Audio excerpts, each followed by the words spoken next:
Welcome friends. आज हम पढ़ने वाले हैं अपने आरबीआई से लेकर जितने भी आरबीआई से रिलेटेड एमसीक्यू हो सकते हैं वो सारे हम कवर करेंगे। आई होप आपने जितनी भी पिछली वीडियो हैं अगर एक बार नहीं पढ़ी हैं तो एक बार पढ़िए और एक बार फिर मॉक टेस्ट देकर देख कुछ भी दीजिए। अगर इससे बाहर मिले तब आप कहना, ठीक है।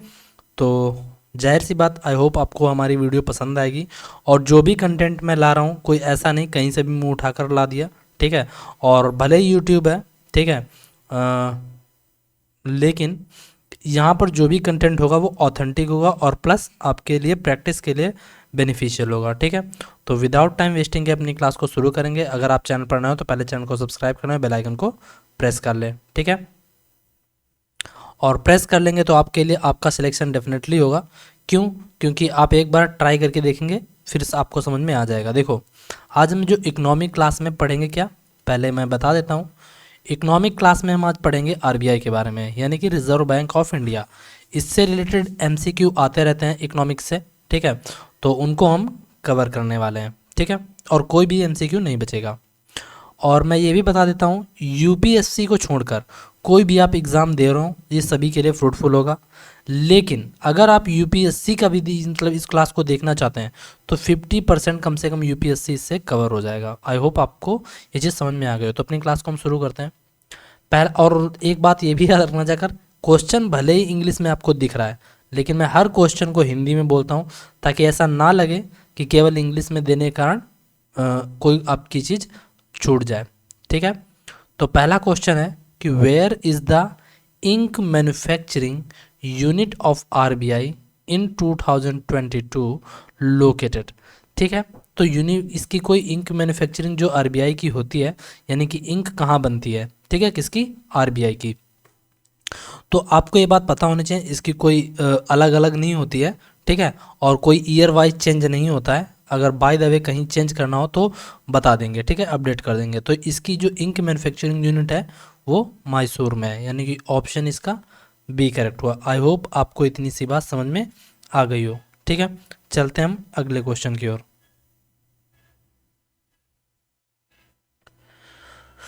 Where is a learning hub of RBI according to 2022, यानी कि आरबीआई का जो मतलब कि 2022 के अनुसार आरबीआई का जो एक लर्निंग हब है। लर्निंग का हब का मतलब ये होता है कि जहाँ पर उनको सिखाया जाता है, ठीक है ना। तो कुछ ना कुछ सिखाते हैं आरबीआई वाले, तो उसके लिए एक प्लेटफॉर्म बनाया है, यानी कि एक लर्निंग हब बनाया है जो कि कहाँ लोकेटेड है, मतलब कहाँ स्थित है, तो वो मैसूर में स्थित है। ऑप्शन इसका बी करेक्ट हुआ। चलते हैं अगले सवाल की ओर। Where is the innovation hub RBI according to 2021, ठीक है। तो आरबीआई जो 2021 के अनुसार आरबीआई का जो इनोवेशन हब है, इनोवेशन का मतलब जहाँ नई नई तकनीकी चीज़ें, नए नए उसमें चीज़ें लाई जाती हैं, नए नए चीज़ अपडेट की जाती हैं, उस चीज़ का एक हब बनाया गया है, एक केंद्र बनाया गया है। वो कहाँ स्थित है? तो वो भाई मेरे कहाँ है? बेंगलुरु में स्थित है। कहाँ है? बेंगलुरु में। ऑप्शन इसका सी करेक्ट हुआ। आई होप आपको इतनी बात समझ में आ गई होगी। चलते हैं अगले क्वेश्चन की ओर।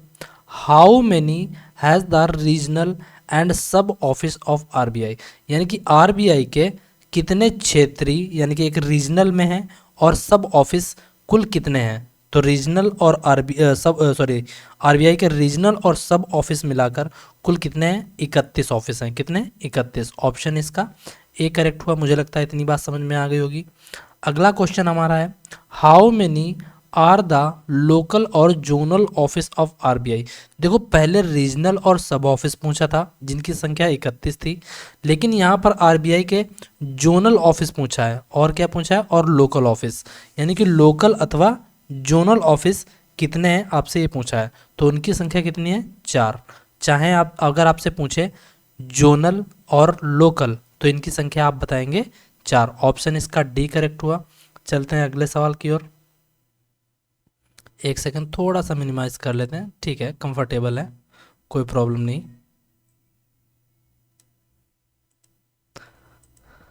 अगला सवाल हमारा है, who was the second governor and along with change the headquarter of RBI, यानी कि जो जब मतलब आरबीआई का हेड क्वार्टर बदल गया था, तब उस समय उसके दूसरे गवर्नर कौन थे? आपसे समझ में आई होप आपको इतनी बात समझ में आ गई होगी कि जब आरबीआई का हेड क्वार्टर चेंज हुआ, पहले आरबीआई का हेड क्वार्टर कहाँ था?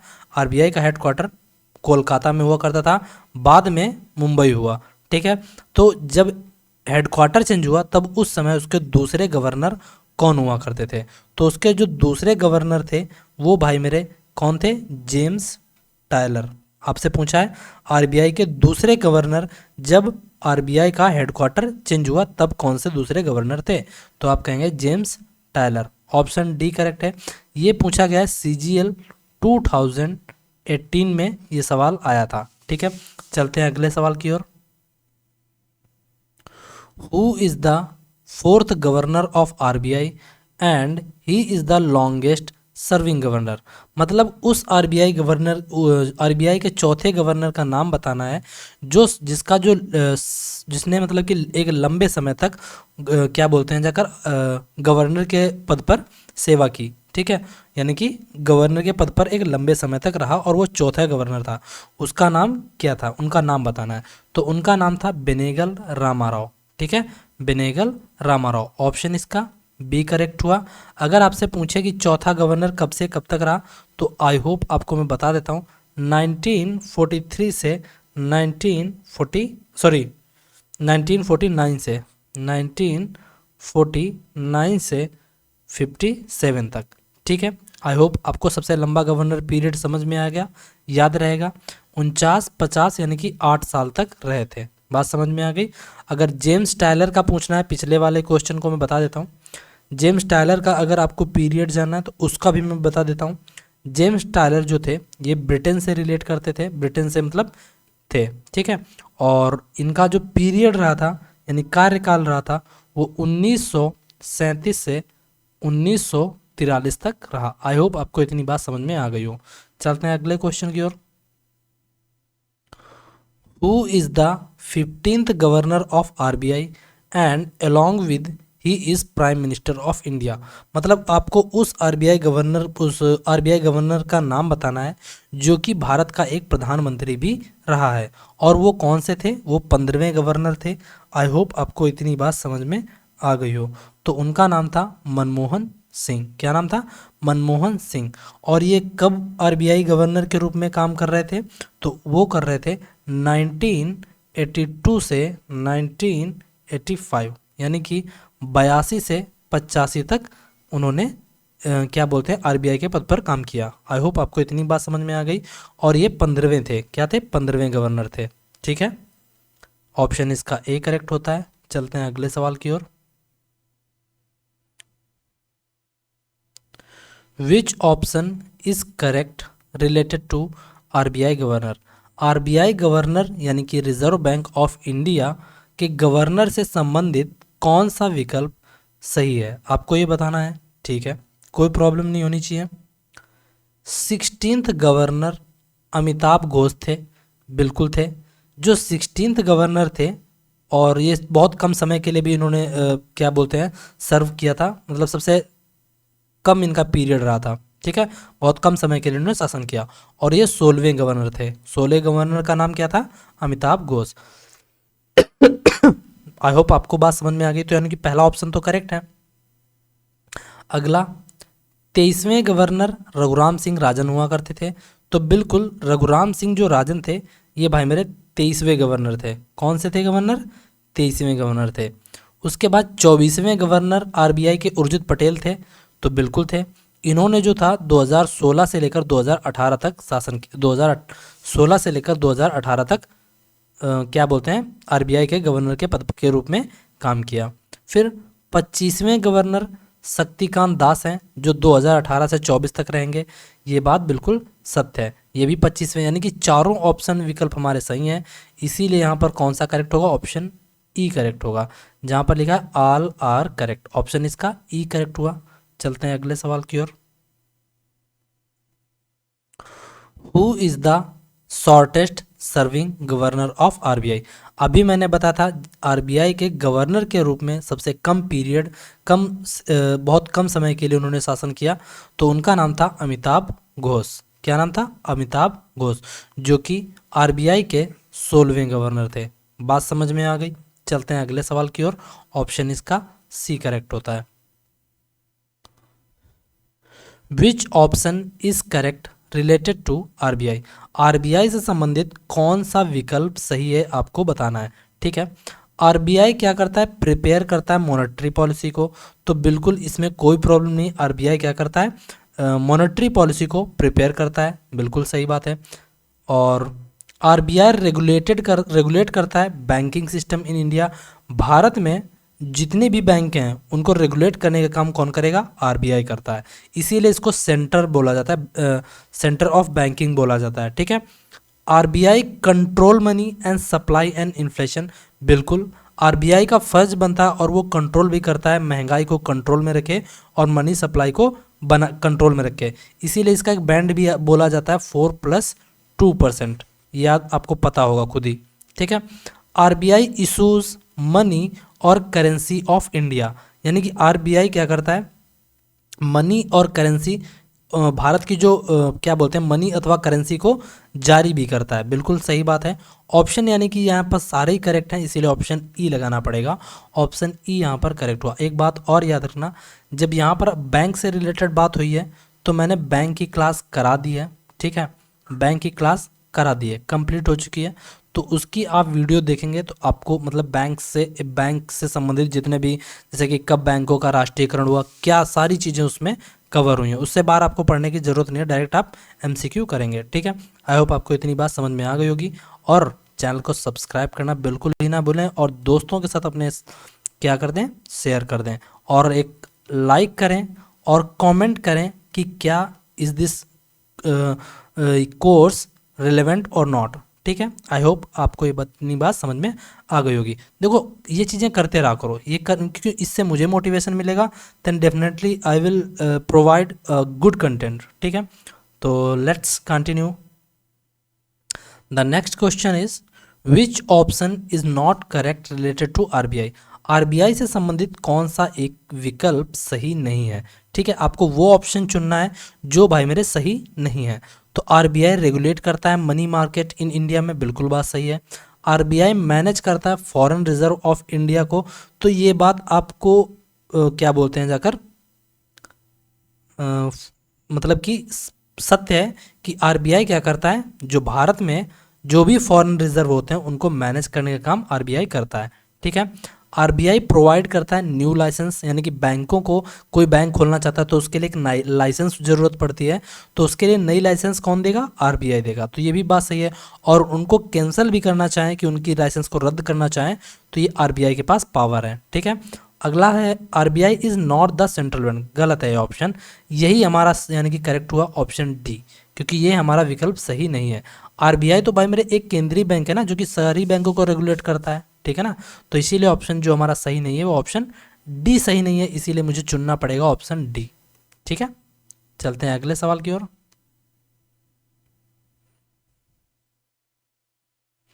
थोड़ा सा मिनिमाइज कर लेते हैं आपको दिखाने के लिए।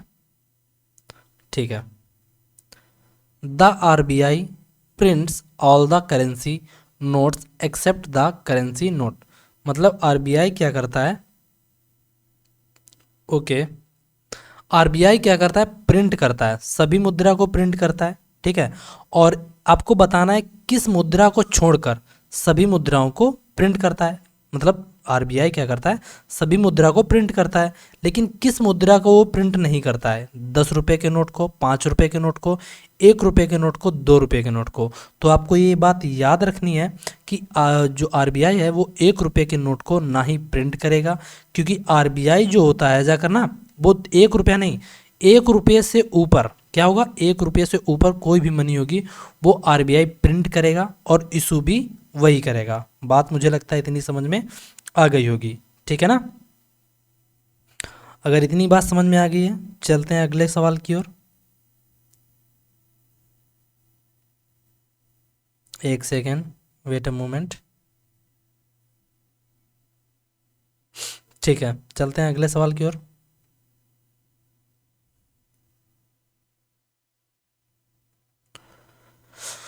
Who means the coins in India, भारत में सिक्कों की जो टकसाल है वो किसे कहा जाता है?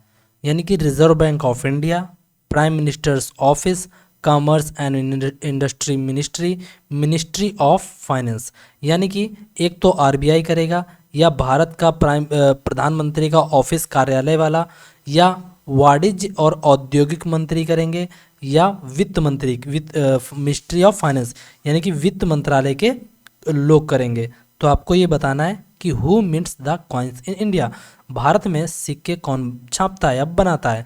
तो आप कहेंगे जब सिक्कों की बात की जाए कभी भी तो आपको ये बात पता होनी चाहिए। तो इसका करेक्ट आंसर जो हो जाएगा वो हो जाएगा मैं क्या बोल रहा था, हाँ, who mints the coins in India, तो उसको बोलेंगे ministry of finance, ministry of finance. Option इसका डी करेक्ट हो जाता है। चलते हैं अगले सवाल की ओर।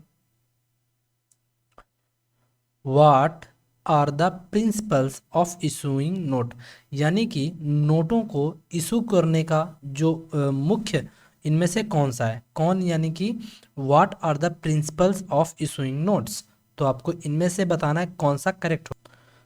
तो आपको बताना है कि नोट को जारी करने का भाई मेरे सिद्धांत क्या है? तो नोट को जारी करने का सिद्धांत यूनिफॉर्मिटी, इलास्टिसिटी, सिक्योरिटी, तीनों चीज़ें यहाँ पर यानी कि इनके सिद्धांत से रिलेट करती हैं। यानी कि यूनिफॉर्म का मतलब होता है समरूपता होनी चाहिए, इलास्टिक का मतलब होता है जाकर लचीलापन होना चाहिए, और सिक्योरिटी होनी चाहिए। इसीलिए ऑप्शन इसका ए करेक्ट होता है। आई होप आपको इतनी बात समझ में आ रही हो। चलते हैं अगले सवाल की ओर। Who was first governor of RBI, यानी कि रिजर्व बैंक ऑफ इंडिया? तो आरबीआई का पहला गवर्नर कौन था? तो आरबीआई के जो पहले गवर्नर इनमें से आपको बताना है नरसिम्हन, वाडिया, मल्होत्रा और A Smith.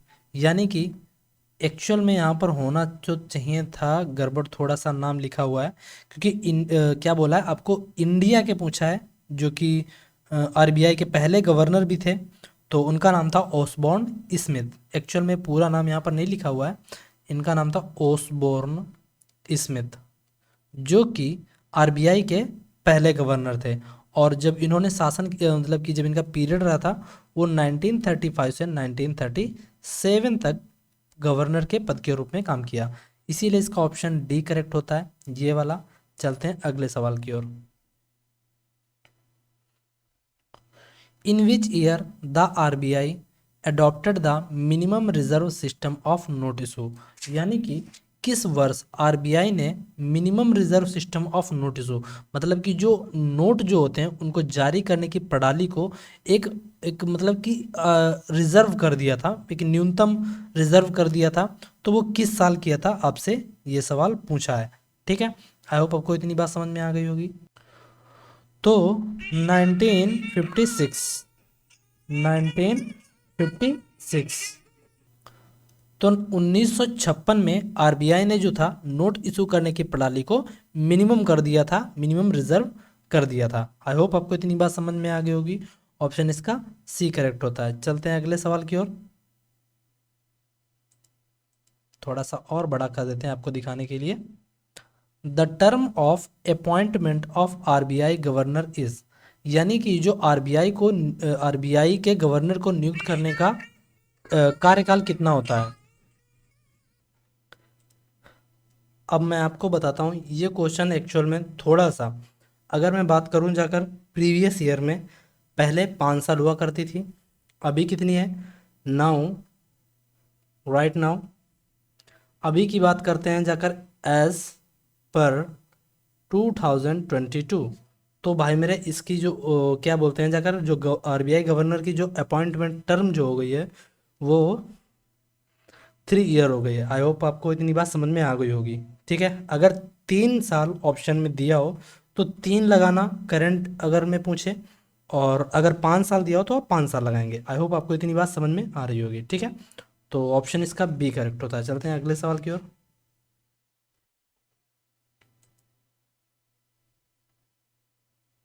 Which of the following is not the work of the RBI, आपको बताना है इनमें से कौन सा एक आरबीआई का कार्य नहीं है, ठीक है। तो इनमें से कौन सा नहीं हो सकता है? देखते हैं ऑप्शन। क्रेडिट को कंट्रोल करना, custodian of foreign currency, bank of the banks, allocating funds directly to the farmers for agriculture development. तो देखो इनमें से जब आपसे पूछा है जाकर, मतलब कि जितने भी ऑप्शन दिए हैं, देखो ये आपको चुनना पड़ेगा एज मतलब अकॉर्डिंग टू ऑप्शन के, ठीक है। तो आपको क्या लगता है कि इनमें से कौन सा हो सकता है? तो जो आरबीआई का एक काम नहीं है, वो क्या करता है, वो डायरेक्टली जो होता है, जैसे कि आरबीआई मान लो, ठीक है। अब ये आरबीआई हुआ, अब मान लो ये बैंक्स हो गई, ठीक है, जितने भी सर्कल में बना रहा हूँ, ठीक है। ये आरबीआई हो गई। अब सॉरी क्या बोलते हैं, अगर बैंक्स हो गई, तो इन बैंक्स को जो कंट्रोल कौन करेगा, आरबीआई कंट्रोल करेगा। अब आरबीआई डायरेक्ट किससे, मतलब कि आरबीआई कंट्रोल किसको कर रहा है, बैंक्स को कंट्रोल कर रहा है। अब लेकिन अगर मान लो एक फार्मर क्या करे, लोन लेने जाए, तो एक फार्मर लोन लेगा, किससे लेगा, क्या आरबीआई के पास लेने जाएगा, नहीं, वो लेगा इन बैंकों से, ठीक है। तो आरबीआई का जो काम नहीं हो सकता है, वो किसी भी फार्मर को फॉर एग्रीकल्चर डेवलपमेंट के लिए क्या कर सकता है, डायरेक्ट फंड नहीं दे सकता है, ठीक है। आपको बैंक के माध्यम से ही लेना पड़ेगा, जो आरबीआई ने बैंक्स खोल रखी हैं, यानी कि जिनको उन्होंने लाइसेंस दे रखा है। आई होप आपको इतनी बात समझ में आ गई होगी। तो इसका ऑप्शन डी जो है, जो इसका एक फंक्शन नहीं है, इसीलिए इसका ऑप्शन डी करेक्ट होता है। चलते हैं अगले सवाल की ओर। Who appointed the governor and the deputy governor of RBI, यानी कि आरबीआई गवर्नर और आरबीआई का एक उप गवर्नर होता है, उसको कौन नियुक्त करता है, आपको ये बताना है। तो उनको जो करेगा वो भाई मेरे एक्चुअल में गवर्नमेंट ऑफ इंडिया, ठीक है ना। तो उसको करेगी जो सेंट्रल गवर्नमेंट करेगी, ठीक है। राज्य की सरकार नहीं, कोई ये एसएससी दिया हुआ है, स्टाफ सिलेक्शन कमीशन, ये भी नहीं हो सकता, वित्त मंत्री नहीं करेगा।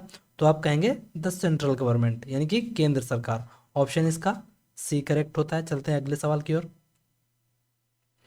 On which date RBI started working, आपसे पूछा है कि किस तारीख पर, यानी कि किस तारीख पर आरबीआई ने काम करना शुरू किया। देखो ये कई बार एग्जाम में मतलब कि पूछा भी गया है एक्चुअल में। एक ऑप्शन आपसे दिया जाएगा 1 अप्रैल, जैसा कि इसमें दिया भी है 1 अप्रैल 1935। आप जाकर तुरंत इसको मार देंगे, भाई किसको मार देंगे, जाते ही आप जाएंगे और क्या बोलते हैं, जाकर इसको लगा देंगे, ठीक है ना, कि 1935 से काम किया।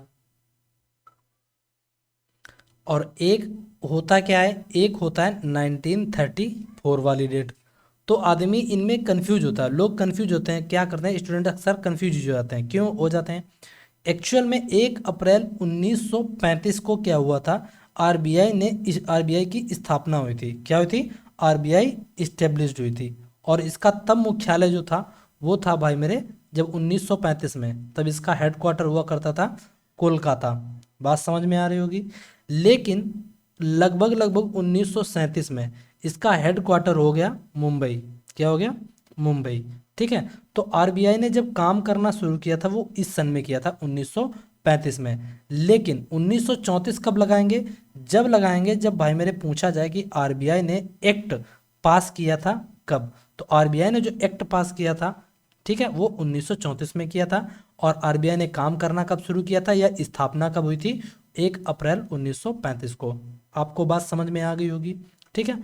ऑप्शन इसका ये थर्ड वाला करेक्ट हो जाता है। चलते हैं अगले सवाल की ओर। What is the animal on the insignia of the RBI, यानी कि आरबीआई का एक सिंबल होता है, मतलब जैसे मैंने कहा मान लो ये आरबीआई है, ठीक है, इसमें आपने आरबीआई का एक सिंबल देखा होगा, ठीक है। तो इसका आरबीआई का सिंबल और लोगो क्या है, तो आप ये बात जानते हो, टाइगर है। और वो भी किसके, क्या बोलते हैं, ताड़ का एक पेड़ होगा इसमें, ऐसे कुछ लाइक दिस, ठीक है। और कुछ इस प्रकार से बना हुआ है, और फिर यहाँ पर नीचे एक क्या बोलते हैं, टाइगर खड़ा हुआ होगा, ठीक है। तो यानी कि इसका जो करेक्ट आंसर हो जाएगा सेकंड हो जाएगा। तो यानी कि बात समझ में आ गई होगी, ऑप्शन इसका सेकंड करेक्ट हुआ। चलते हैं अगले सवाल की ओर। The official symbol of reserve bank of India consist of, जो इसका ऑफिशियल सिंबल पूछा है, अब यहाँ पर जानवर से रिलेटेड कोई ऑप्शन नहीं है, ट्री से रिलेटेड है, तो हमें क्या लगाना पड़ेगा, पाम ट्री, यानी कि पाम का मतलब ताड़ का पेड़। ठीक है, ऑप्शन इसका सेकंड करेक्ट हुआ। चलते हैं अगले क्वेश्चन की ओर। Central bank of Pakistan is, तो सेंट्रल बैंक जो पाकिस्तान का, भाई मेरे आपसे जब ये सवाल पूछा जाएगा कि सेंट्रल बैंक ऑफ पाकिस्तान किसे कहते हैं, तो स्टेट बैंक ऑफ पाकिस्तान को, state bank of Pakistan, state bank of Pakistan को बोलते हैं जाकर सेंट्रल बैंक ऑफ पाकिस्तान। याद रखेंगे, ऑप्शन इसका ए करेक्ट हुआ। चलते हैं अगले सवाल की ओर। Where is the RBI museum situated in India, RBI जो म्यूजियम है, एक आरबीआई क्या है, म्यूजियम, जो कहाँ पर स्थित है। आपसे कई बार ऐसा सवाल पूछे जाते हैं कि आरबीआई का जो म्यूजियम है वो कहाँ स्थित है, तो आप ऑप्शन लगाएंगे कोलकाता, पहला ऑप्शन करेक्ट होता है। चलते हैं अगले सवाल की ओर। In which year the head quarter of RBI is moved from Kolkata to Mumbai, यानी कि पूछ रहा है ये कि आरबीआई का हेड क्वार्टर किस वर्ष कोलकाता से मुंबई शिफ्ट किया गया, तो आप लगाएंगे 1937। बात समझ में आ गई होगी। ठीक है, चलते हैं अगले सवाल की ओर।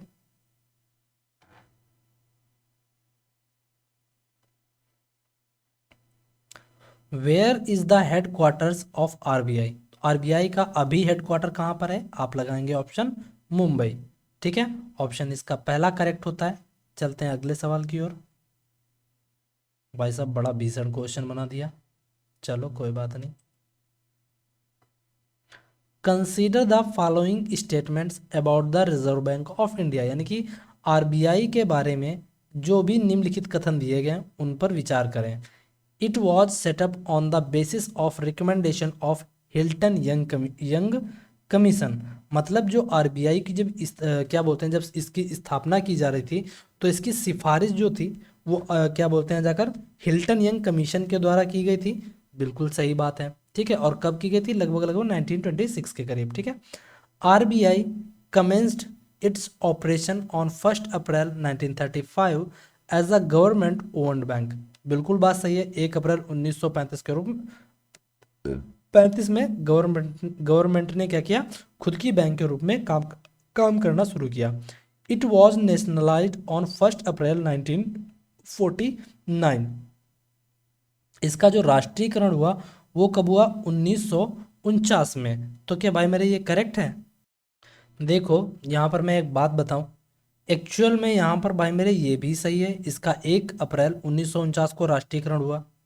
इसकी स्थापना भी भाई मेरे 1935 को हुई, और ये हिल्टन यंग कमीशन की सिफारिश पर क्या बोलते हैं जाकर, हिल्टन यंग कमीशन की सिफारिश पर इसको 1926 में क्या बोलते हैं जाकर रिकमेंड किया गया कि भाई मेरे आरबीआई की स्थापना करनी चाहिए। तो यहाँ पर एक्चुअल में तीनों सही हैं, और यहाँ पर केवल ऐसा कोई तीनों वाला ऑप्शन नहीं दिया है, तब हम क्या करें, तो हमें मजबूरन इसमें लगाना पड़ेगा, या मैं ए बी लगाऊं या बी और सी लगाऊं। ठीक है, तो इनमें से दोनों ऐसे दिए हुए हैं, तो मुझे क्या करना पड़ेगा, तो मैं एक काम करता हूँ, एक ऑप्शन और बना लेता हूँ। एक्चुअल में जो जब एग्ज़ाम में पूछा गया था ये, तो इसका ऑप्शन ये लगा था बी एंड सी। ठीक है, बी एंड सी, जब एग्ज़ाम में ये पूछा गया सवाल तब इसका ऑप्शन ये था थर्ड वाला बी एंड सी, यानी कि इसको और इसको सही माना था, लेकिन इसके तीनों ही ऑप्शन करेक्ट हैं, इसीलिए A B and C are correct. याद रखेंगे, फिलहाल मैंने आपको दोनों बातें समझाई, आप खुद ही इतने समझदार हैं, तो आप ये एग्जाम के अकॉर्डिंग आप इसका ऑप्शन थर्ड लगाएंगे। What is the main objective of monetary policy, तो जो मॉनेटरी यानी कि मौद्रिक नीति है, मौद्रिक नीति का मुख्य उद्देश्य क्या है, आपसे ये सवाल पूछा गया है कि मौद्रिक नीति का मुख्य उद्देश्य क्या है। तो मौद्रिक नीति का मतलब जो मेन उद्देश्य होता है कि वो प्राइस को स्टेबल रखे, समझ रहे हो कि नहीं, प्राइस को स्टेबल रखे, बैलेंस्ड रखे, इसीलिए ऑप्शन इसका डी करेक्ट होता है। चलते हैं अगले सवाल की ओर।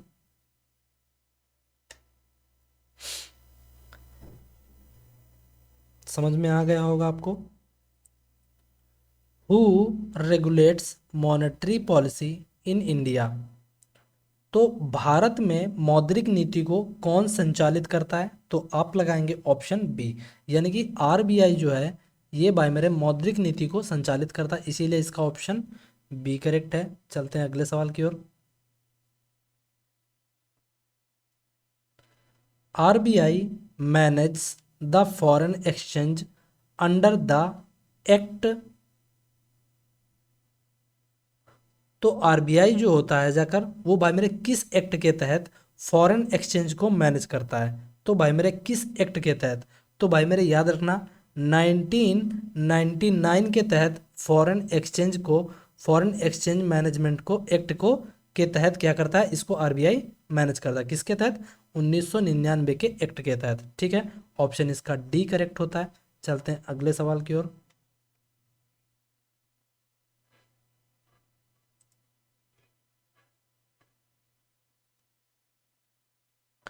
RBI performs the function of financial supervision under the guidance of। तो आरबीआई जो करता है क्या करता है? परफॉर्म करता है भाई मेरे। आरबीआई क्या करता है?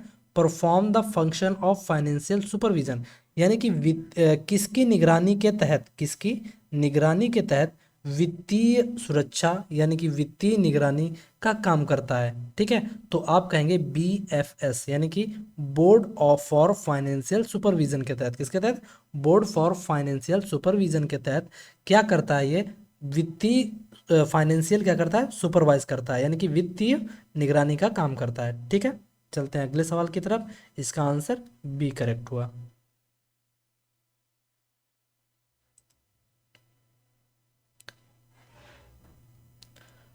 DICGC is one of the fully owned subsidiary of RBI। full form of DICGC। Actual में जो DICGC है इसका आपसे फुल फॉर्म पूछा है। ठीक है, और ये आरबीआई की खुद की एक सब्सिडरी है, यानी कि इसकी खुद ही एक शाखा है एक प्रकार की। ठीक है, तो इसका फुल फॉर्म क्या है? तो इसका फुल फॉर्म है डिपॉजिट। अब डिपॉजिट सभी में दिया हुआ है, फिर उसके बाद आगे बढ़ते हैं, फिर इंश्योरेंस। तो इंश्योरेंस आना चाहिए, तो भाई मेरे इसमें भी नहीं है, इसमें भी नहीं है, इसमें भी नहीं है, ये हो सकता था। And credit guarantee corporation of India, यानी कि deposit insurance and credit guarantee corporation of India. ठीक है, और ये बना था 1961 के एक्ट के तहत इसको बनाया गया था। ऑप्शन इसका बी करेक्ट होता है। आई होप आपको इतनी बात समझ में आ रही हो। ठीक है, चलते हैं अगले सवाल की ओर। The central board of directors of the reserve bank are appointed by. यानी कि जो रिजर्व बैंक होती है, रिजर्व बैंक का केंद्रीय बोर्ड ऑफ डायरेक्टर किसके द्वारा अपॉइंट किया जाता है? तो मैंने बोला था अभी सेंट्रल गवर्नमेंट के द्वारा, यानी गवर्नमेंट ऑफ इंडिया के द्वारा। तो इसका ऑप्शन ए करेक्ट होता है। ठीक है, सेंट्रल गवर्नमेंट क्या करेगी? रिजर्व बैंक के सेंट्रल बोर्ड ऑफ डायरेक्टर को नियुक्त करेगी। ठीक है, ऑप्शन इसका ए करेक्ट होता है। चलते हैं अगले सवाल की ओर। The reserve bank was nationalised in which year. तो मैंने बोला था 1 अप्रैल 1949 को रिजर्व बैंक का राष्ट्रीयकरण हुआ था। समझ में आया? ऑप्शन बी करेक्ट होता है। चलते हैं अगले सवाल की ओर। RBI established under which act. तो आरबीआई को मैंने बोला था 1926 के तहत, आरबीआई एक्ट ऑफ 1926 के तहत, 1926 के तहत हिल्टन यंग कमीशन के द्वारा इसकी स्थापना की गई थी। चलते हैं अगले सवाल की ओर। What is the total number of central board of directors in RBI. यानी कि आरबीआई में सेंट्रल बोर्ड ऑफ डायरेक्टर्स की कुल संख्या कितनी है? आप कहेंगे इसमें ऑप्शन दिया नहीं है, लेकिन अगर 20 दिया हो तो 20 लगाना, अगर 21 दिया हो तो 21 लगाना। यहाँ पर 20 दिया है तो मैं लगाऊंगा 20। ठीक है, मतलब 21 कब कहेंगे? जब 21 में शामिल हो गए 20 मतलब मेंबर, और प्लस इसके साथ साथ आरबीआई गवर्नर, तब लगाएंगे हम 21। समझ में आया? चलते हैं अगले सवाल की ओर।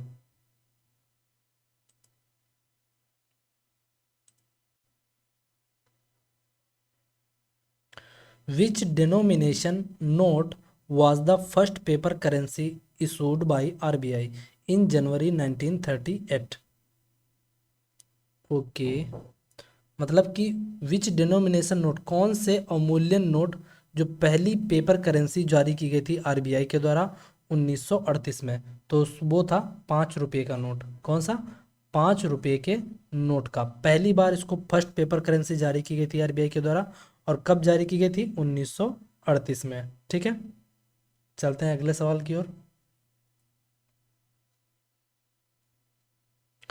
भारतीय रिजर्व बैंक नोट मुद्रण private limited is established bye reserve bank of India in which year.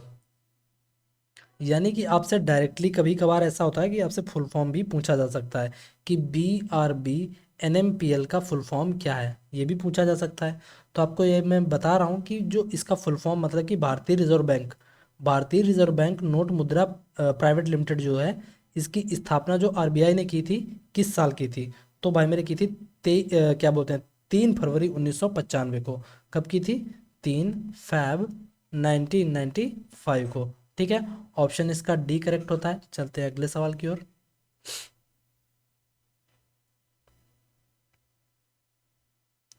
The reserve bank of India was established in 1935 with a capital of। जब आरबीआई की स्थापना हुई तब आरबीआई की 1935 में जब स्थापना हुई थी, उस समय उसकी पूंजी कितनी थी, यानी कितनी पूंजी के साथ इसको शुरू किया गया था?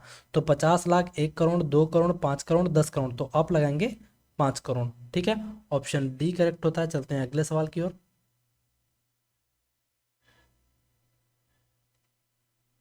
विच commission recommended the formation of reserve bank of India. तो रिजर्व बैंक ऑफ इंडिया के को बनाने में किसने सिफारिश की थी? तो मैंने बोला था हिल्टन यंग कमीशन। और कब किया था?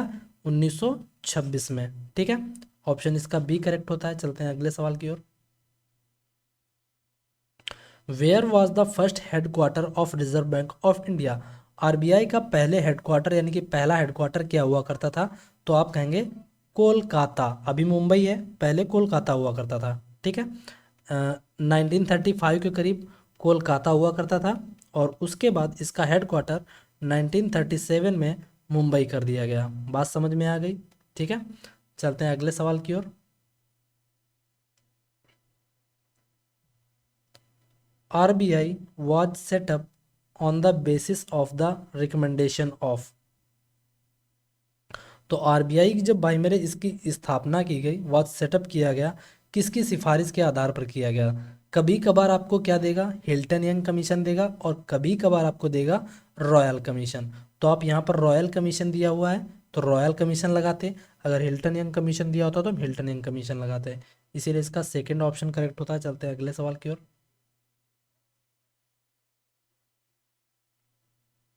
The Reserve Bank of India is responsible for managing the currency in India. This function of RBI is।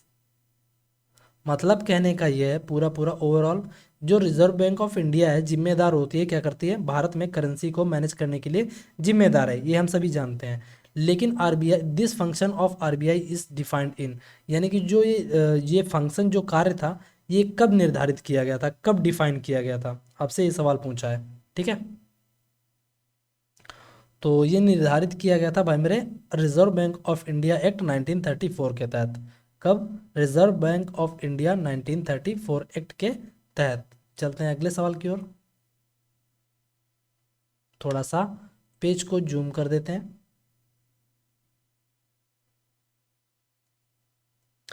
The theme of literacy week of RBI was.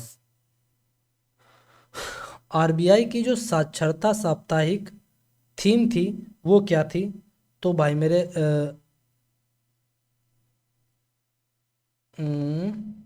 सारे के सारे इसमें तो अलग अलग फंक्शन कर रहे हैं भाई मेरे। देखो इसमें सारे के सारे पुराने दिए हुए हैं। ठीक है, और जो अभी एज पर 2023 अगर 2023 के अनुसार पूछे तो इनमें से कोई भी आपको नहीं चुनना है। अगर आपसे थीम पूछे एज पर 2023 तो आपको लिखना है good financial behaviour your saviour, यानी गुड फाइनेंशियल बिहेवियर, यानी कि अच्छा वित्तीय व्यवहार, और आपका आपका क्या बोलते हैं जाकर सेवा करने वाला, यानी सेव करने वाला। ठीक है, तो गुड फाइनेंशियल बिहेवियर और योर सेवियर याद रखेंगे। ठीक है, ये एज पर 2023 है। ठीक है, चलते हैं अगले सवाल की ओर। Which of the following is not true in the context of cash reserve ratio. आपको तो पहले CRR का मतलब पता होना चाहिए, तब तो आप इसको कर पाएंगे, वरना कर नहीं पाएंगे। ठीक है ना। फिर भी देखो, मैंने बैंक से रिलेटेड मैंने बोला है ना, जितने भी बैंक, या ये मॉनेटरी पॉलिसी का सवाल है। ठीक है ना, जहाँ पर CRR वगैरह, SLR वगैरह और MSF और वगैरह वगैरह सारी चीज़ें, यानी कि वहाँ पर मैंने कवर की हैं। ठीक है, और LAF लिक्विड एडजस्टमेंट फैसिलिटी। ठीक है, और भी ऐसी चीज़ें होती हैं। ठीक है, और रेपो रेट होता है। ठीक है, और रिवर्स रेपो रेट होता है। सारी चीज़ें मैंने वहाँ कवर की हैं, आप वहाँ पर देख सकते हैं। फिर भी मैं इसका आंसर ज़रूर दूंगा। तो इनमें से आपको बताना है CRR से संबंधित कौन सा कथन सही नहीं है। ठीक है, banks can lend this money to PSL। ठीक है, ये यहाँ पर क्या है, जो यहाँ पर एक विकल्प सही नहीं है। बैंक क्या कर सकती हैं, इस पैसे को उधार दे सकती हैं, किसको, PSL लो। ठीक है, PSL को। ठीक है, तो ये इसका ऑप्शन करेक्ट नहीं है। ठीक है, बाकी सारे ही करेक्ट है। ये ऑप्शन एक इकलौता क्वेश्चन है जो इसमें आ गया, वरना मैंने वहाँ कवर किए हैं।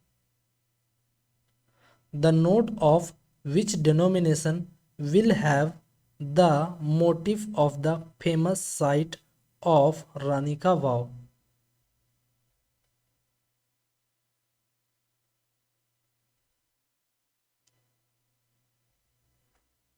क्या है, नहीं कोई प्रॉब्लम? तो आपको बताना है किस नोट में रानी का वाव के प्रसिद्ध स्थान का रूपांकन होगा। ठीक है, किस नोट में रानी का वाव बना हुआ है, आपको ये बताना है। तो 100 रुपये के नोट में आपको रानी का वाव देखने को मिलेगा। ठीक है, आपको इतनी बात समझ में आ रही होगी। ठीक है, और मैं आपको एक और बात बता देता हूँ, मनी से रिलेटेड भी भाई मेरे क्लास डाल दी है, जहाँ पर नोट से जितने भी 1 से लेकर 2000 तक के नोट आए हुए हैं, तो मैंने सभी के कलर, साइज, सभी पर मैंने MCQ करवा दिए, आप वो क्लास देख सकते हैं। ठीक है, तो कंटिन्यू करते हैं अपनी क्लास को हम। आपको कोई टेंशन लेने की जरूरत नहीं, टॉपिक वाइज सारी चीज़ें इसी पर प्लेटफॉर्म पर मिल जाएंगी। The financial literacy week is launched by, जो वित्तीय एक फाइनेंशियल लिटरेसी वीक होता है, जो किसके द्वारा लॉन्च किया गया था, तो आप कहेंगे RBI के द्वारा। ठीक है, तो यानी कि क्या बोलते हैं, वित्तीय साक्षर सप्ताह जो लॉन्च किया गया था वो RBI के द्वारा लॉन्च किया गया था। बात समझ में आ रही है?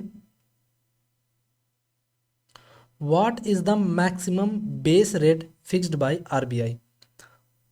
RBI के द्वारा एक अधिकतम एक बेस दर रखी जाती है, जो RBI फिक्स करता है। वो कितनी अधिकतम हो सकती है, तो वो हो सकती है 9.45% पर एनम के करीब।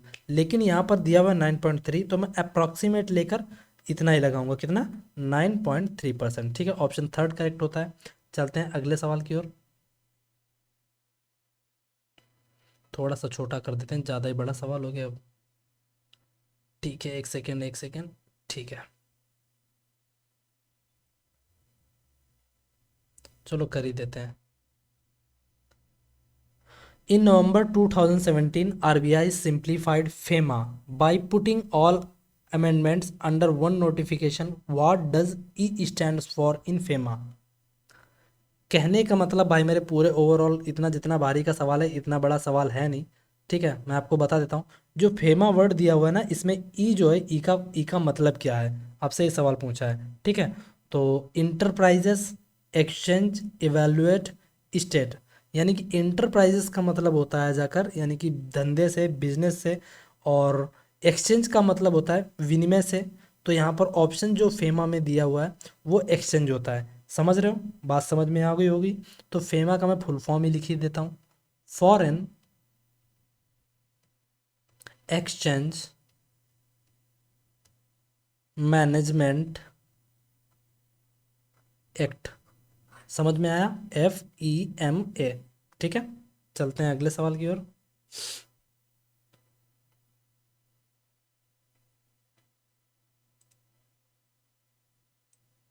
एक सेकेंड। ठीक है, in which year was the reserve bank of India established under the reserve bank act. ठीक है, तो रिजर्व बैंक ऑफ इंडिया की जो स्थापना की गई थी मैं बता चुका हूँ, 1 अप्रैल 1935 को हुई है। तो ऑप्शन इसका थर्ड करेक्ट होता है। चलते हैं अगले सवाल की ओर। Which of the following rates are not decided by RBI। तो RBI इनमें से किस दर को निर्धारित नहीं करता है। तो इनमें से भाई मेरे जो देखो, इनमें से आपको बताना पड़ेगा, एक्चुअल में चुनना पड़ेगा। ठीक है, कि इनमें से जो होता है जाकर कौन सी दर जो है RBI के द्वारा निर्धारित नहीं की जाती है। ठीक है, तो आप याद रखेंगे, देखो ये मैंने बोला है ना MSF, आप जाकर वो मॉनेटरी पॉलिसी पढ़िए, सारी क्लासेस को देखिए, आपको कहीं ना कहीं इससे रिलेटेड मैंने एक टॉपिक से कवर किए हैं MCQ। रेपो रेट हो गया, कमर्शियल पेपर रेट हो जाता है, लिक्विड एडजस्टमेंट फैसिलिटी रेट भी। तो यहाँ पर जो RBI जो नहीं डिसाइड करता है जिसकी दर, वो होता है कमर्शियल पेपर रेट की। इसीलिए इसका ऑप्शन थर्ड करेक्ट होता है। चलते हैं अगले सवाल की ओर। समझ में आ रहा होगा मुझे लगता है। Foreign exchange reserve of India are kept in the custody of. तो ये सवाल भी आपको पता होना चाहिए कि foreign exchange reserve of India, जो भारत का जो फॉरेन एक्सचेंज रिजर्व है, वो भाई मेरे किसकी कस्टडी में रखा जाता है। तो आप कहेंगे RBI। ठीक है ना, चलते हैं अगले सवाल की ओर। ऑप्शन पहला करेक्ट हुआ। Who was the first Indian governor of the reserve bank of India. तो RBI के पहले इंडियन गवर्नर जो कौन रहे हैं, वो रहे थे CD देशमुख। क्या बोलते हैं जाकर, करीब करीब 1939 के करीब, 1939 के करीब। ठीक है, अगला सवाल हमारा क्या है। The reserve bank of India publishes figures for how many measures of money supply. यानी कि मनी सप्लाई को मापने के लिए ऐसे कई क्या करते हैं आंकड़े, क्या करती है RBI पब्लिश करती है। ठीक है ना, तो कितने आंकड़े पब्लिश करती है। तो वो जो RBI पब्लिश करेगी वो 4 आंकड़े पब्लिश करेगी। कितने मतलब कि आंकड़े पब्लिश करेगी, 4 आंकड़े पब्लिश करती है। ठीक है, अगला सवाल हमारा क्या है। विच of the following banks is the central bank of India. Bharat की मतलब निम्नलिखित बैंकों में से कौन सी भारत की एक सेंट्रल बैंक है। तो मैंने बोला है RBI जो है एक भारत की केंद्र बैंक के रूप में काम करती है। अगला सवाल हमारा क्या है।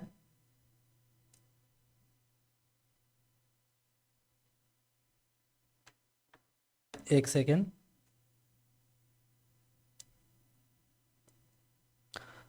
The financial sector in India is regulated by. जो वित्तीय भारत में जो वित्तीय सेक्टर है वो किसके द्वारा रेगुलेट किया जाता है। तो भारत का वित्तीय सेक्टर जो होता है वो RBI ही रेगुलेट करेगा। ऑप्शन थर्ड करेक्ट होता है। चलते हैं अगले सवाल की ओर। Which of the following is a subsidiary of RBI। तो आपको बताना है कि RBI की जो मतलब निम्नलिखित में से कौन सी एक क्या बोलते हैं जाकर RBI की सब्सिडरी है। ठीक है, सब्सिडरी का मैं आपको फुल फॉर्म बता देता हूँ। यहाँ पर सब्सिडरी का मतलब होता है RBI की सहायक। जो RBI की निम्नलिखित में से कौन सी एक RBI की सहायक है। तो इनमें से आप जितने भी ऑप्शन दिए, वैसे और कोई भी ऑप्शन हो सकता था, तो यहाँ पर आपको बताना है कौन सी इनमें से एक सब्सिडरी यानी कि RBI की सहायक है। तो यानी कि नेशनल हाउसिंग बैंक जो कि एक क्या है RBI की सब्सिडरी है। आई होप आपको समझ में आ गया हो। ऑप्शन इसका पहला करेक्ट होता है। चलते हैं अगले सवाल की ओर। ठीक है, और आई होप आपको इतना समझ में आ भी रहा हो, तो please do like and subscribe and press the bell icon. अगला सवाल है, when was the Indian rupee delinked from the pound sterling? यानी कि पाउंड स्टर्लिंग से क्या कर दिया गया था, मतलब कि जो इंडियन रुपी को डीलिंक्ड कर दिया गया था, मतलब कि कह सकते हैं आप अलग कर दिया गया था या डीलिंक कर दिया गया था। यानी कि पाउंड स्टर्लिंग से भारतीय रुपया, सॉरी डीलिंक कह रहा हूँ, भारतीय पाउंड स्टर्लिंग से भारतीय रुपये को जोड़ दिया गया था। तो ये कब किया गया, किस वर्ष किया गया? तो ये किया गया था 1975 में। ऑप्शन इसका जो होता है पहला करेक्ट हो गया। चलते हैं अगले सवाल की ओर। अगला सवाल हमारा क्या है, जो कि इम्पोर्टेंट भी है। The was established in 1964 under an act of parliament as a wholly owned subsidiary of the Reserve Bank of India। मतलब कि उस बैंक का नाम, उस बैंक का आपको नाम बताना है जिसको 1964 में इस्टेब्लिश किया गया था, और पार्लियामेंट के 1964 के एक्ट के तहत उस बैंक को क्या बोलते हैं, इस्टेब्लिश किया गया था। ठीक है, और जो कि क्या है, रिजर्व बैंक ऑफ इंडिया की पूरी तरह से सहायक है। इनमें से आपको बताना है। ठीक है, तो इसका करेक्ट जो आंसर है वो है बाय मेरे industrial development bank of India, जो कि रिजर्व बैंक ऑफ इंडिया की खुद की एक पूरी तरह से सहायक है। ठीक है, और इसकी जो 1964 यानी कि 1964 पार्लियामेंट का एक्ट जो 1964 है उसके तहत इसको स्थापना की गई थी। किसकी? Industrial development bank of India, जिसका शॉर्ट फॉर्म बोला जाता है IDBI। ठीक है, चलते हैं अगले सवाल की ओर। ठीक है, विच of the following is not the function of RBI? ठीक है, RBI का इनमें से एक कौन सा एक कार्य नहीं है? देखो, bankers to the government, issue of bank notes, accepting deposit from the customer. तो यही देखो, कोई भी RBI, मैंने बोला है ना, ये बैंकों का बैंक है, ये बैंक को रेगुलेट करेगा, ना कि किसी भी कस्टमर को के पैसे जमा, आप गए और पैसे जमा कर दिए RBI में, ऐसा नहीं होगा। ठीक है, तो जो इनमें से नहीं है वो ऑप्शन थर्ड जो है वो करेक्ट नहीं है, इसीलिए इसका आंसर जो होता है थर्ड हो जाता है। चलते हैं अगले क्वेश्चन की ओर। पहली स्टेटमेंट दी गई है, कृषि और SME क्षेत्र में ऋण प्रवाह हाल के वर्षों में बढ़ा है। यानी कि कृषि और SME क्षेत्र में, ठीक है, ऋण प्रवाह जो है, यानी कि ऋण प्रवाह हाल के, यानी कि मनी का फ्लो जो है वो बढ़ गया है। ठीक है, भारतीय रिजर्व बैंक ने उसका रीज़न दिया हुआ है उसमें, कि वो कारण सही है या नहीं, है आपको देखना पड़ेगा। तो रिजर्व बैंक ने धीरे धीरे ऋण बाजार में विभिन्न नियंत्रणों में ढील दी है। भाई मेरे, आप ये बात जानते हो कि जब भी बैंक क्या बोलते हैं, लोन मतलब कि क्या बोलते हैं, नियम को कंट्रोल, यानी कि नियमों को थोड़ी छूट देंगे तो लोग लोन ज़्यादा लेंगे तो पैसे भी ज़्यादा जाएंगे। इसीलिए आर जो है ए को कथन को स्पष्ट करता है, इसीलिए यहाँ पर मुझे जो लगाना पड़ेगा, यानी ए आर दोनों सही है और आर ए की सही व्याख्या है, यानी कि बिल्कुल सही बात है, इसीलिए ऑप्शन इसका पहला करेक्ट हुआ। चलते हैं अगले सवाल की ओर। Which section of the RBI act empowers the central government to supersede the RBI board and issue directions considered to be necessary in public interest to the RBI after consulting the governor of the banks? आपको, मुझे लगता है ये सवाल नहीं समझ में आया होगा ना, तो ये क्वेश्चन आपको मुझे, एक सेकेंड, तो ये क्वेश्चन जो है आपको मुझे लगता है समझ में नहीं आया होगा। ठीक है, तो मैं इसकी हिंदी आपको लिख देता हूँ यहाँ पर। ये लो, हिंदी आ गई, क्योंकि हम बहुत आगे जा चुके हैं तो इसकी ज़रूरत नहीं है। ठीक है, एक सेकेंड, ज़रा सा पास मेरे आओ और थोड़ी दूरी ना बढ़ाओ, इसको थोड़ा सा वो कर देते हैं आस पास में। अब ठीक है, तो इस क्वेश्चन का कहने का मतलब यह है कि RBI अधिनियम की धारा के साथ, RBI अधिनियम किस धारा के साथ, उसमें आपको धारा बतानी है केंद्र सरकार को आरबीआई बोर्ड को भंग करने और गवर्नर से परामर्श करने के बाद आरबीआई को जनहित में आवश्यक निर्देश जारी करने का अधिकार दिया गया है। आपको किस मतलब कि धारा के साथ केंद्र सरकार को आरबीआई बोर्ड को भंग कर सकती है, यानी केंद्र सरकार क्या कर सकती है, आरबीआई बोर्ड को भंग कर सकती है और गवर्नर से परामर्श करने के बाद, ठीक है। और ये किस धारा में दिया गया, तो आप लगाएंगे ऑप्शन 4, ठीक है, सॉरी सेक्शन 7, ठीक है। धारा 7 के तहत ये आरबीआई को, सॉरी गवर्नमेंट को ये क्या कर दिया गया है, अधिकार दिया गया है, ठीक है। चौथा ऑप्शन आपका करेक्ट हो जाएगा। चलते हैं अगले सवाल की ओर। अगला सवाल हमारा है, coins in India are minted by, यानी कि जो भारत में जो सिक्के हैं उनको मिंट किया जाता है किसके द्वारा। तो भारत में जो क्या बोलते हैं जो सिक्के होते हैं वो कौन मिंट करता है, आपसे सवाल पूछा है। तो इसका एक ही करेक्ट आंसर है, सॉरी जो भारत में जो सिक्के डाले जाते हैं वो कौन डालता है, government of India. Option third correct हुआ। चलते हैं अगले सवाल की ओर।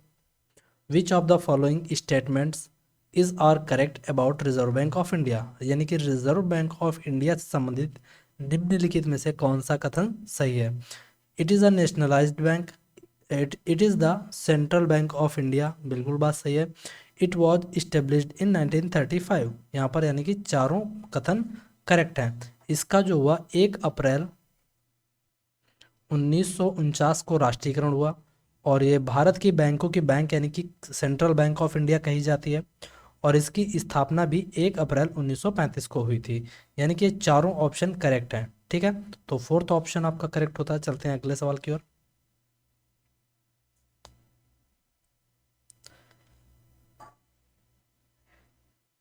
A personal account can not be opened in, मतलब जो व्यक्तिगत खाता होता है वो कहाँ नहीं खोला जा सकता है।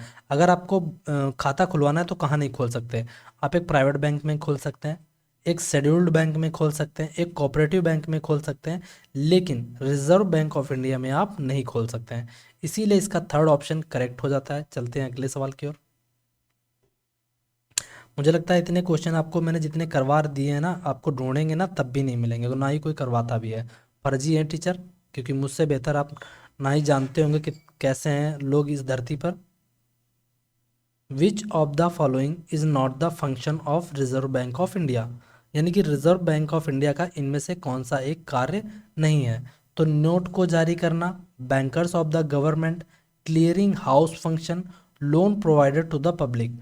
तो इनमें से जो नोट को जारी करता है और बैंकों का बैंक कहा जाता है या फिर गवर्नमेंट का बैंकर बोला जाता है, ठीक है।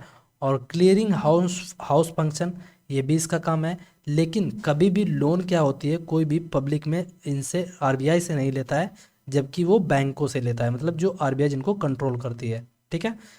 तो यहाँ पर loan provide to the public ये ऑप्शन नहीं हो सकता, यानी जो कि एक आरबीआई का एक काम नहीं है। सो ऑप्शन 4 करेक्ट होता है। चलते हैं अगले सवाल की ओर। Which of the following is not decided by the reserve bank of India, RBI के द्वारा इनमें से कौन सी चीज़ डिसाइड नहीं की जाती, निर्धारित नहीं की जाती।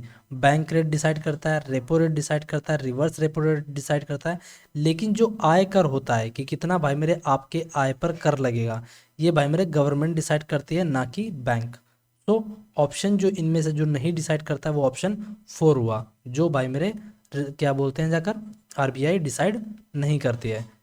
इसीलिए इसका आंसर कौन सा हुआ, फोर्थ। चलते हैं अगले सवाल की ओर।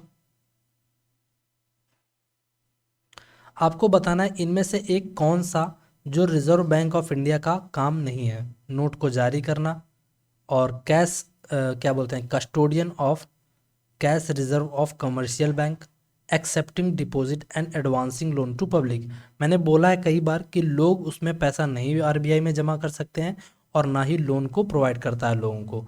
तो ऑप्शन इसका कौन सा करेक्ट हुआ, थर्ड, जो कि सही नहीं है। अगला ऑप्शन हमारा क्या है, कंट्रोलर ऑफ क्रेडिट कार्ड, तो क्रेडिट को उधार को भाई मेरे कंट्रोल करता है, तो यानी कि ये भी करेक्ट हुआ। जो करेक्ट नहीं है वो ऑप्शन थर्ड करेक्ट नहीं है, तो इसका आंसर जो करेक्ट हुआ थर्ड हुआ।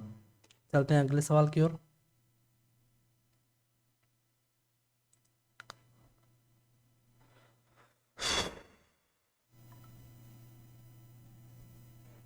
Banking ombudsman scheme was introduced by RBI with effect from, मतलब होता है इनमें से किस साल, किस मतलब कि वर्ष आपको बताना है कि जो बैंकिंग लोकपाल होता है, बैंकिंग लोकपाल योजना जो शुरुआत की गई थी आरबीआई के द्वारा, किस इफेक्ट से, यानी किस प्रभाव से, किसके इफेक्ट से शुरू की गई थी। तो आप इसकी जो शुरुआत की गई थी वो मतलब कि कब शुरुआत की गई थी, तो 1995 में इसकी शुरुआत की गई थी। बात समझ में आया कि इसको कब इंट्रोड्यूस किया गया था, 1995 में बैंकिंग ओम्बड्समैन स्कीम की शुरुआत की गई थी, इसीलिए इसका आंसर सेकेंड करेक्ट होता है। चलते हैं अगले सवाल की ओर। National housing bank was established in 1987 as a wholly owned subsidiary of which of the following, यानी कि जो नेशनल हाउसिंग बैंक की स्थापना 1987 में की गई थी, जो आरबीआई की क्या है, एक क्या बोलते हैं, खुद की एक पूरी तरह से सहायक बैंक है, ठीक है। और क्या बोला है सवाल, मेरे पल्ले खुद नहीं पड़ा यार ये। National housing bank was established in 1987 as a wholly owned subsidiary of which of the following, यानी कि बोला यह है किस बैंक का, मतलब कि निम्नलिखित जो बैंकें आपको आपके सामने दी हुई हैं, तो इनमें से किस बैंक की ये पूरी तरह से एक सहायक क्या है, एक बैंक नहीं है, सॉरी बैंक है। तो जाहिर सी बात इसकी स्थापना 1987 में हो गई थी नेशनल हाउसिंग बैंक की, और पूरी तरह से जो सब्सिडरी है वो है रिजर्व बैंक ऑफ इंडिया की। ऑप्शन इसका थर्ड करेक्ट होता है, ठीक है। तो यहाँ पर ये वाले जो ऑप्शन दिए हुए हैं ये फर्जी दिए हुए हैं, ठीक है, इनको चुनने की ज़रूरत नहीं है। तो आंसर इसका थर्ड करेक्ट होता है। चलते हैं अगले सवाल की ओर। Which among the following is not a correct statement, तो निम्नलिखित में से कौन सा एक करेक्ट स्टेटमेंट नहीं है, आपको बताना है, ठीक है। The reserve bank of India worked as central bank of Burma till April 1947। The reserve bank of India worked as central bank of Pakistan till June 1948, यानी कि 1948 तक।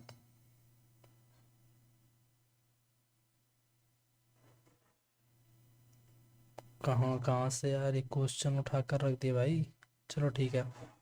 The reserve bank of India worked as central bank of Bangladesh from January 1972 to December 1975, ठीक है। The reserve bank of India commenced its operation on April 1 April 1935 को। तो देखो इसमें मैं बताऊं जो आपको करेक्ट नहीं है, तो देखो चौथा करेक्ट है, ये बात सही है, ठीक है। और दूसरा भी करेक्ट है, इसमें भी कोई प्रॉब्लम नहीं है, ठीक है। बात फंसती है पहले और तीसरे वाले में।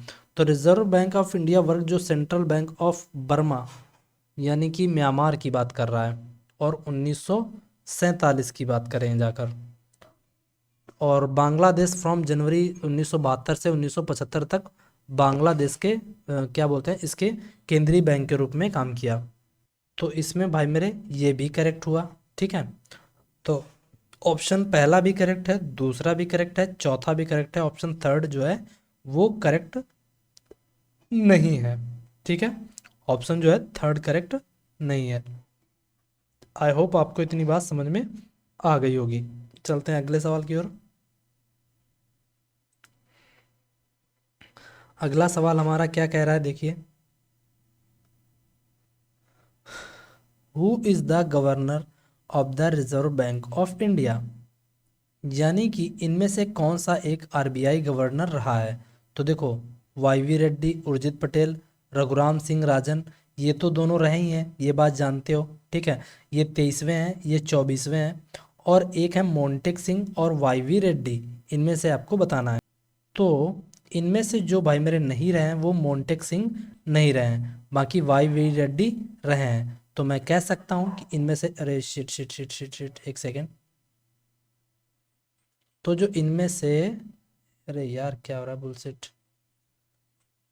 तो इनमें से जो भाई मेरे क्या है, वो जो गवर्नर के रूप में पद में काम किया है, वो भाई मेरे जो इनमें से गवर्नर के पद पर काम कर चुके हैं, वो भाई मेरे ये भी कर चुके हैं, ये भी कर चुके हैं, ये भी कर चुके हैं, लेकिन मोंटेक सिंह ने इसके गवर्नर के रूप में काम नहीं किया है। तो मैं कह सकता हूँ यहाँ पर एक्चुअल में होना चाहिए who is not the governor of reserve bank of India.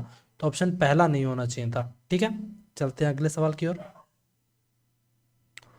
Who is the present 2023 governor of RBI. RBI के 2023 के गवर्नर कौन है वर्तमान में? Shaktikanta Das. Option C correct होता है। चलते हैं अगले सवाल की ओर। वह दर जिस पर आरबीआई वाणिज्यिक बैंकों को बहुत कम समय के लिए उधार देता है क्या कहलाता है? तो उसको बोलेंगे हम reverse repo rate, bank rate, नकदी आरक्षित दर। तो उसे हम कहेंगे repo rate. Repo rate option इसका बी करेक्ट हुआ। चलते हैं अगले सवाल की ओर।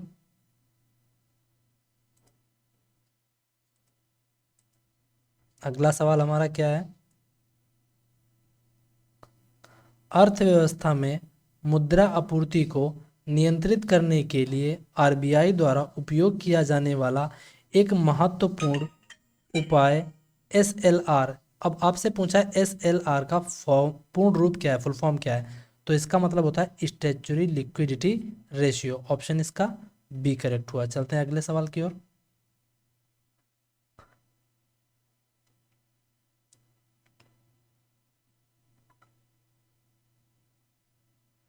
किस बैंक को the lender of the last resort कहा जाता है? World bank, central bank, state bank, देना बैंक।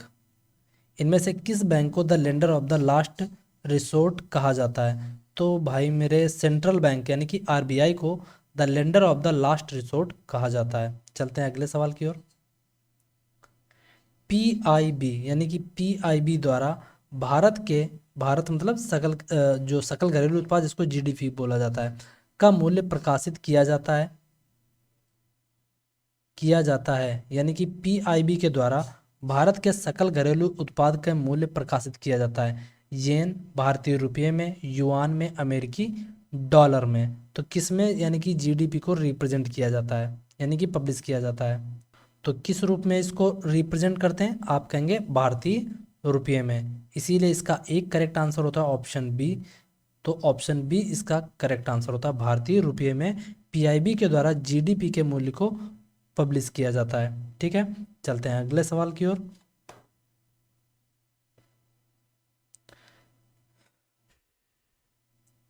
निम्नलिखित में से कौन सा भारत का पहला एक विकास बैंक था? Bharatiya Audyogik Vikas bank, export import bank of India, Rashtriya Awas bank, भारतीय औद्योगिक वित्त निगम। तो भारतीय औद्योगिक वित्त निगम जो था भारत का पहला एक डेवलपमेंट बैंक था और इसकी स्थापना 1 जुलाई 1948 को की गई थी। ठीक है, चलते हैं अगले सवाल की ओर। भारतीय रिजर्व बैंक के केंद्रीय निदेशक मंडल की नियुक्ति कितने वर्षों की अवधि के लिए होती है? तो भारतीय रिजर्व बैंक जो होता है इसका जो एक केंद्रीय निदेशक मंडल होता है उसकी नियुक्ति कितने वर्षों के लिए होती है? आपको बताना है 4, 5, 3, 2। तो आप कहेंगे 4 साल के लिए। अगला सवाल हमारा क्या है? बॉम्बे स्टॉक एक्सचेंज एशिया का स्टॉक एक्सचेंज है। तो बॉम्बे स्टॉक जो क्या बोलते हैं, बॉम्बे स्टॉक एक्सचेंज जो है ये एशिया का पहला स्टॉक एक्सचेंज है, याद रखेंगे। और इसकी स्थापना 1875 ईस्वी में की गई थी। आपने बहुत बार नाम सुना होगा बीएसई, इसी को बोलते हैं बॉम्बे स्टॉक एक्सचेंज। चलते हैं अगले सवाल की ओर।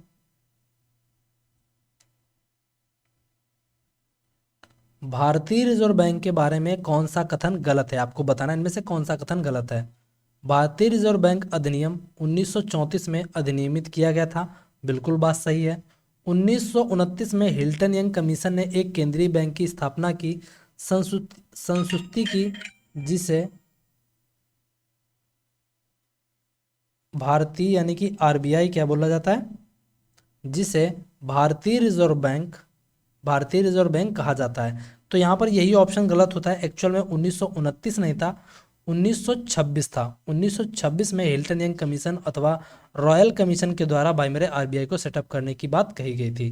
तो ऑप्शन बी जो है इसका सही नहीं है, बाकी सारे ही करेक्ट हैं। चलते हैं अगले सवाल की ओर। और आज की क्लास हमारी यहीं पर समाप्त होती है। आई होप आपको जो क्वेश्चन आपने पढ़े वो आपके एग्जाम में आए, ठीक है। मैं ऐसी उम्मीद करता हूँ, ऐसी आशा करता हूँ, ठीक है। तब तक के लिए बाय एंड टेक केयर। और मैं डेफिनेटली कह सकता हूँ अगर आप एक बार क्लास करके जाएंगे तो आरबीआई से मैंने अगर क्लास करवाई है तो आरबीआई से रिलेटेड कोई क्वेश्चन ना फंसे, इट इज़ इम्पॉसिबल, ठीक है। और चाहे कोई भी मैं टॉपिक वाइज क्लास करा रहा हूँ, मैं एक एक क्वेश्चन जो भी प्रीवियस ईयर पूछे गए हैं और जो नहीं भी पूछे गए मैं उनको भी इंक्लूड कर रखे हैं, ठीक है। तब तक के लिए बाय एंड टेक केयर और मिलते हैं अगले सेशन के साथ। और please do like and subscribe and press the bell icon and please leave a comment with the good response.